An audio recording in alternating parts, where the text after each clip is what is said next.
16. sajandil astusin mina, Hispaania konkistador, uuele maale, mida eurooplased polnud kunagi varem näinud, otsides kulda ja kuulsust uues maailmas. Tihe džungel ja ebatavalised loomad täitsid mind aukartuse ja hirmuga, kuid mu janu kulla ja uute maade järele viis mind edasi sisemaale.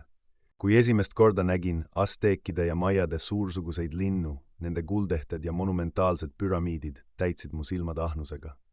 Põliselanike valitsejad vaatasid mind nii uudishimu kui ka kahtlusega, teadmata, et mu tulek muudaks nende maailma igaveseks. Lahingud olid julmad ja verised, meie raudrüüd ja tulirelvad võitlesid nende puidust kilpide ja kiviodadega, kuid haigused, mis me endaga kaasa tõime, olid palju surmavamad kui meie mõõgad. Kui vaatasin uue Hispaania kolooniate tõusu põliste impeeriumide varemetest, mõistsin, et olin aidanud kaasa terve tsivilisatsiooni hävitamisele ja see au, mida olin nii kaua taga ajanud, tundus nüüd tühise ja õõnsana.